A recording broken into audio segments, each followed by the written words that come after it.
Module 7 Writing Business Letters. Corresponding via letters is a large part of doing business. More than sending a message, business letters are a way to establish rapport, clarify work expectations, and even affirm and encourage coworkers. In this module, we will discuss the basic structures of business letters, how to choose the most appropriate format for your business letters. The basic structure. A formal style is recommended for most business correspondence. It shows courtesy, professionalism, and knowledge of protocol. As a rule, use a formal style unless invited otherwise, or you have already established a relationship with the person you're writing to. A formal letter usually contains the following sections: sender's full name and address, addressee's full name and address, date the letter is sent or assumed to fall into the hands of the receiver, formal salutation, example, dear plus formal address, a subject heading, example, RE, job opening for quality control officer, letter body, formal closing, example, respectfully yours, sincerely yours, name and signature of the sender. Layout on page. There are two commonly used layouts for a formal letter, the block and the semi-block. In the block format, all text is aligned to the left margin and the paragraph is not indented. In the semi-block format, all text is aligned to the left margin, but the paragraphs are indented. Both formats are considered appropriate for business correspondence. Choosing a format. The format of your business letter depends on the stage of your working relationship with the letter recipient.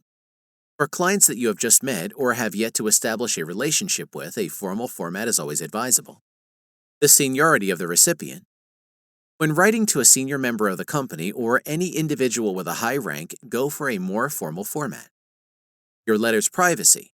You may have established greater familiarity with the person you are corresponding to, but remember that all business letters also serve as company record. If you are writing something that would be copy furnished to many people, mind your tone. As a rule, take your cue from how the other person responds to you. If they reply in an informal manner, then you may take it as permission to do the same. You may also refer to your company culture and standard protocol for guidelines.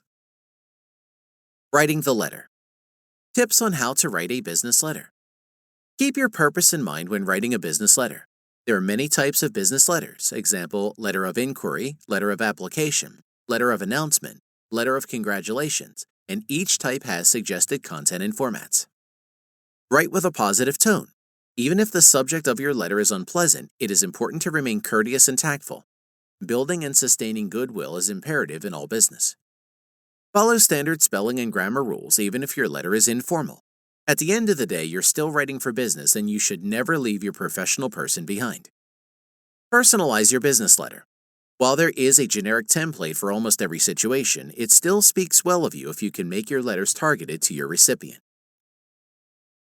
John needed to write a letter to an applicant who did not get into the company's internship program. To start it off, he gathered information on the candidate such as their name and address to head the letter. He kept the tone of the letter as pleasant as possible, even though he was delivering rather unpleasant news. John knew that it was vitally important in business to keep a pleasant attitude and tone in all matters to help establish and keep up business relationships. He also made sure to use correct spelling and grammar and to personalize the letter so that the applicant will feel assured that they may try once more in the future. Module 8 Writing Proposals. It is not just in face-to-face interactions that we have to put our best foot forward. The same can be said in written correspondence, more particularly when you are submitting a business proposal. In this module, we would discuss the basic structure of a proposal, how to select a proposal format, and tips in writing a proposal. The basic structure. A business proposal is an unsolicited or solicited bid for business. A proposal is usually written to another company or institution. Companies can also require their local departments to write proposals when suggesting solutions to upper management. At its very basic level, a business proposal answers two things: what the other party needs and how your company can address this need. The following is the basic structure of a business proposal. Company overview, statement of the problem, also referred to as the need statement, background and benefits, mostly used for unsolicited proposals, scope of services, deliverables, what, who, when, where, how much, contact details, references. Choosing a format. There is no one universal format for business proposals. The format that you should use depends on intended recipient of the proposal. Some companies and institutions require formal, structured, and very detailed proposals. For example, government agencies requesting bids for use of public funding require that you outline to the letter how the money would be spent and how the expenditure would go to the targeted result. They may request additional information like your business plan and financial statement. Proposals like these can be as long as 100 pages. They usually require a cover letter apart from the proposals itself. Others are more relaxed. They can be as short as 1 to 2 pages. Proposals submitted through online marketplaces, for example, do not require much structure due to the informal medium of communication. If you've already established a relationship with the other party, you need not include the selling part of your proposal. You can go straight to pricing and deliverables. Deliverables that don't require much technical explanation can be presented in bullet form. The scale or scope of the project. Others are guided by how big the project is. Large projects require a more detailed proposal, while proposals for smaller tasks can be written using a more informal format. As a guide, take your cue from the way the request for proposal, to be discussed in a later module, is written. If the request is written in a formal and structured fashion, then respond similarly. If the request is presented in a more relaxed fashion, then you can be more relaxed. If they are asking for specific information from you, then include it in the format. If you're uncertain, inquire with the company or institution how they'd like your proposal to be presented. There's nothing wrong in asking. Writing the proposal. Make sure your business proposal is targeted. On target means that you have carefully studied what the other party's need is, and you can show that you are their best option in addressing that concern. Well substantiated. Substantiated means filled with evidence to back your claim. Decide which facts or statistics best support the project. Substantiation may also come in the form of a carefully thought-out project plan. Persuasive. Always keep your prime selling point in mind and make sure your writing emphasizes it. Keep your tone proactive and optimistic. Don't give generic content. Demonstrate how your proposal is better than others they would receive. Unsolicited proposal requires a harder sell than solicited ones. Organized. A winning proposal is easy to evaluate. Picture the evaluator with a checklist in hand going through your proposal. Check, check, check. Give the other party the information that they want in the order that they want it. Get rid of all unnecessary detail. Joe had to write a proposal to an old business partner to the company. He wanted to demonstrate that the new service they had to offer was in the best interest of the partner. The service was rather large scale, so he went into detail on how it could be beneficial while not trying to sell the matter, as they were already business partners. After going through each bit of information in detail, he arrived at the bottom line: the price. His proposal was so detailed and the bottom line was so well presented, the old clients now have an even stronger relationship with the company. Module 9, Writing Reports. Documentation is important in business. Sometimes documentation is the only way supervisors can monitor the company's quality of work. At other times, documentation is the key to spotting best and worst practices. In this module, we will discuss the basic structure of reports, how to choose the right format, and tips on writing reports. The basic structure. Business reports are used to provide documentation, a written record of a topic, project, or process. The following are the basic parts of a business report: overview, background or project scope, main body, conclusions. The main body section of the report contains all of the details of the project or topic, including facts, methods, data, calculations, results, and interpretation. Depending on what type of report you are writing, the conclusion section provides the final result, recommendation, proposal, or concluding judgment of the report's authors. Choosing a format. As with the other business documents, such as the business proposal and the business letter, the format and length of business reports vary depending on the situation. Be guided by the purpose of the report, the seniority of your readers' technical knowledge, the scale of the project, standard protocol in your company. Note, the rationale behind the above criteria is similar to how the same criteria had been explained in previous modules. Writing the report. The following are some tips in writing a business report. Keep the purpose of the report in mind when writing your report.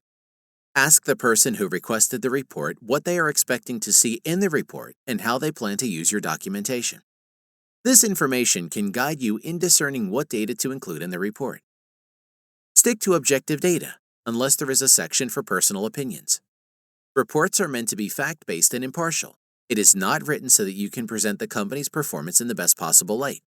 It is only when a report is accurate can the report be truly useful. Therefore, make sure that you double-check your content. Watch if you have biases coming through on paper. If your opinions are solicited, stick to giving professional opinions substantiated by facts. Write to your audience.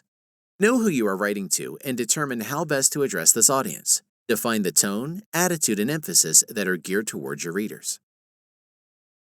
Karen had to write a report for the CEO. When she was given the assignment, the first thing she asked was for more details on the specifics of the report. Since it was for the CEO, it needed to have details that would be relevant to the CEO. Karen made sure to keep it strictly factual and objective, leaving out any personal feelings on the subject matter. She had an introduction, the body that she filled with the facts and statistics, and the closing. The CEO was happy with the report, and she successfully helped him and the company.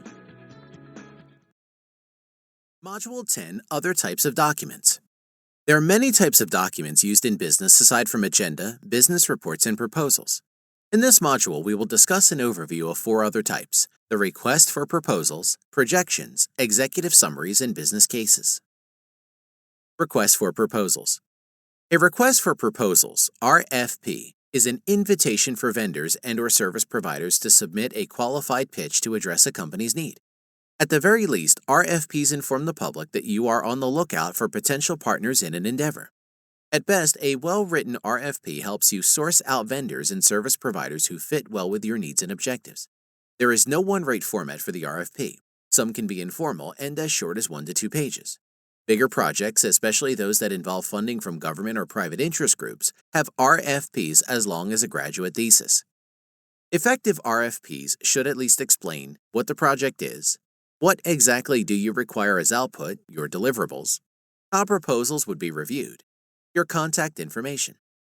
More detailed RFPs can include additional information like the background of your company or organization, your project timetable, your budget for the project, specific legal stipulations, example the need to sign a non-disclosure agreement, incentives for superior service, and ways the project would be monitored and evaluated. The best way to know what you include in a request for proposals is to put yourself in the shoes of your targeted vendor or service provider. Ask yourself, what would you need to know to submit an accurate and qualified bid? What would motivate you to submit a greater proposal? In the next page is a sample request for proposals. Request for proposals continued. Note, this sample includes only basic information for the purpose of illustration. An actual RFP for the project described is recommended to be more detailed to be effective. Projections. Projections are documents that show estimates of future performance alongside data that can substantiate your predictions. The most common projection document is financial projection, which shows future income based on present and anticipated cash flow. Projections can be short-term, forecasting income in the next quarter or next year. They can also be long-term, going as far as a decade. Some projection documents present case scenarios showing predictions based on changes in particular variables. Projections are usually illustrated by figures, tables, and spreadsheets. The statistics included in a projection depends on the purpose of the document. This data is beyond the scope of this module. The key thing to remember is to accurately label figures, tables, and spreadsheets so that your reader can easily understand what you are presenting. You have the option of placing your numerical data with the text or including them in the Activities folder. Executive Summaries. An executive summary is a 1 to 2 page abstract of a business plan. It is a non-technical review of the highlights of your in-depth report. An executive summary usually includes the following sections: overview of the company including products and/or services, company mission statement, management and staff, market and customer, your competitive edge, business operations, financial projections and plans. It is recommended that you write an executive summary after you've written the entire business plan. This way, you can easily summarize in 1 to 2 sentences each section of the business report. A key guide in writing executive summaries is to use positive and proactive language. Executive summaries are a selling paper. They are usually used to get capital, win contracts, or showcase a company's achievement.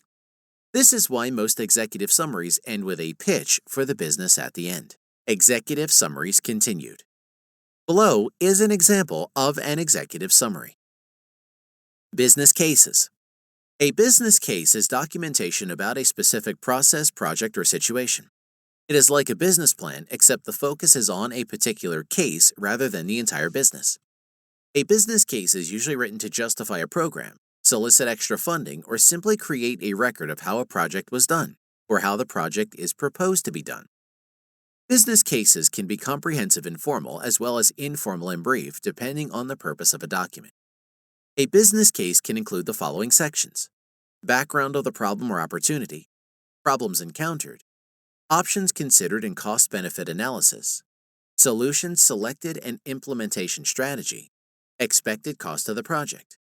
An executive summary and a projection discussed earlier may also be found in a business case. Mitch needed to write a request for a proposal and a projection for the company. He didn't have any set formal format for the proposal request, so he wrote a 2-page informal request that simply asked for proposals. When he went about the projection, Mitch made a slideshow and had illustrated graphs to better show the statistics and figures in the projection. Overall, his request was met with a plethora of proposals, and his projection was spot on and helped the management get a better idea of the future of the company and how it should be approached. Module 11, Proofreading and Finishing. The writing process does not end with getting the words on paper or on screen. You also need to review your work carefully. Make sure that it's free from errors.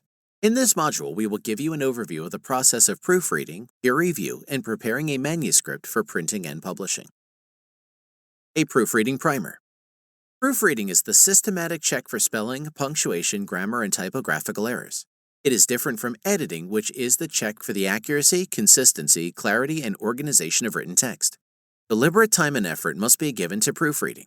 Our minds can easily miss omitted words, incorrect spelling, or improper use of sentence structures unless trained to look for them. This happens particularly when we are proofreading our own work or when we are familiar with the subject matter of the document. Moreover, we think way faster than we can type.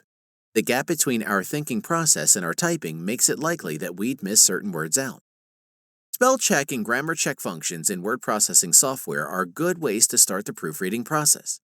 Note, though, that they are not reliable in spotting all errors. In fact, they may even consider correct usage as an error, so be sure to double-check. Here are some tips on effective proofreading. Avoid proofreading immediately after writing. If possible, put the materials aside for a few hours before starting the process. At the very least, shift to a critical mindset before proofreading your own work. Go slowly, considering every word. Read what is actually on the page and watch if you're filling in blanks. Look for one error at a time. You can start at different parts of the paper every time to avoid the negative effects of familiarity within the text. How peer review can help. Peer review is the process of submitting your work to the scrutiny of another writer, an expert, or a fellow member of your team, with the goal of getting constructive feedback. Peer review can be done blindly with the identity of the writers kept from the reviewer or in a more open fashion. Peer review benefits both the writer and the reviewer. The writer gains insight on the quality of their writing, or at least how their work comes across to one reader. They also get advice on the strengths and weaknesses of their writing from someone presumably working in the same context that they do. This advice can help them improve both present and future work. The reviewer, on the other hand, gets to develop their proofreading and editing skills, which can help them in identifying and resolving their own writing issues. It's important that you choose carefully who would review your work. While a fellow team member, a peer, can already be effective in getting valuable feedback, not everyone is effective as a reviewer. If a reviewer does not have enough time to review your work, is biased towards an error, even biased against you, then you might not get good feedback. Printing and publishing. A manuscript can look perfect on your computer screen or on your draft copy, but there's no guarantee that the final printed or published version will be the same. It is important that you take time to anticipate printing and publishing issues when writing. Here are some tips on printing and publishing your business documents. Always check the Print Preview, a function available in most word processing software, before printing a document. Make sure that all text, tables, and graphics are within the page margin and the page is properly laid out. Be careful when changing computers for printing purposes. Opening a document using different software or an outdated software version from the original can result in formatting errors. This is the reason why many prefer to use portable data files, PDF, for printing and publishing. Check your publisher for guidelines on what quality of graphics, pictures, and clip arts you should use. Images of a low pixel count may not translate well on print, depending on the quality of the printer and ink. To be sure, always have a print draft for review before making many copies. Typesetting can introduce errors in a text that weren't there before. Autocorrect functions in word processing software can also introduce errors. Jenny and Perry had their reports finished, but still needed to proofread. In order to get the job done effectively, they needed a second perspective, so they traded papers and performed a peer review. They both spotted some areas that needed improving, and so they both improved their reports. Before printing them out to be delivered, they made sure to check the preview of the print. Perry discovered his settings were wrong, and he set them right before the printout. When the reports were delivered, they were well proofread and printed out perfectly. Although this workshop is coming to a close, we hope that your journey to improve and apply the skills that you learned is just the beginning. Please take a moment to review and update your action plan. This will be a key tool to guiding your progress in the days, weeks, months, and years to come. We wish you the best of luck.